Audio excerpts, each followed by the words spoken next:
Hello guys, അപ്പോൾ വീണ്ടും ഒരു പുതിയൊരു വീഡിയോയിലേക്ക് എല്ലാവർക്കും സ്വാഗതം. അപ്പോൾ ഇന്നത്തെ യാത്ര എങ്ങോട്ടാണെന്ന് വെച്ചാൽ നമ്മുടെ സ്വന്തം ചെറായി ബീച്ചിലേക്കാണ് ഇന്നത്തെ യാത്ര. അങ്ങനെ വണ്ടി എടുക്കാൻ ഞാൻ കാർ പോർച്ചിലേക്ക് വന്നു. അങ്ങനെ വണ്ടി എടുത്തു. ഞാനാണ് ഇന്നത്തെ ഡ്രൈവർ. അങ്ങനെ നേരെ ബീച്ചിലെത്തി. ബീച്ചിലാണെങ്കിൽ ഒരു രക്ഷയില്ലാത്ത തരാം. അങ്ങോട്ട് താഴേക്ക് ആർക്കും ഇറങ്ങാൻ പാടില്ല, കാരണം അത്രയും ഡേഞ്ചറായിട്ട് നിൽക്കുകയാണ്. അപ്പോൾ ചെല്ലുന്നവരെല്ലാവരും ശ്രദ്ധിച്ച് വേണം നിൽക്കാൻ. ചെറുതായിട്ട് ഇടിഞ്ഞ് ഒക്കെ നിൽക്കുന്നുണ്ട്. അപ്പോൾ അതേ ബീച്ചിലെത്തി. ഞാൻ, ചിന്നു, അമ്മ, ചേട്ടൻ എല്ലാവരും ഉണ്ട്. അച്ഛൻ മാത്രമില്ല, അച്ഛൻ കടയിലാണ്, അച്ഛൻ വന്നിട്ടില്ല. അങ്ങനെ കുറേ നേരം അവിടെ നിന്ന് ആസ്വദിച്ച് അതിനുശേഷം നമ്മൾ സ്ഥിരം കയറുന്ന മാർട്ടിൻ ചേട്ടൻ്റെ തട്ടുകടയിലേക്കാണ് നമ്മൾ എത്തിയത്. അങ്ങനെ ഫുഡൊക്കെ ഓർഡർ ചെയ്തു. ഓരോരുത്തർക്ക് ഇഷ്ടപ്പെട്ട വെറൈറ്റി ഫുഡുകൾ. നമ്മൾ കൂടുതലും സീ ഫുഡാണ് പുറത്തേക്ക് പോയാൽ ചൂസ് ചെയ്യാറ്, പ്രത്യേകിച്ച് ചെറായി ബീച്ചിലേക്ക് പോകുമ്പോൾ.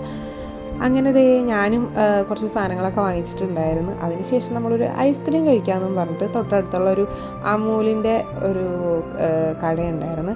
അവിടെ പോയിട്ട് വെറൈറ്റി ഐസ്ക്രീമൊക്കെ ഒന്ന് ടേസ്റ്റ് ചെയ്ത് നോക്കാം എന്നും പറഞ്ഞിട്ട് പോയതാണ്. ചില ഫ്ലേവേഴ്സൊക്കെ എനിക്ക് ഇഷ്ടപ്പെട്ടു, അതിൽ ചില ഫ്ലേവേഴ്സൊന്നും ഇഷ്ടപ്പെട്ടില്ലായിരുന്നു.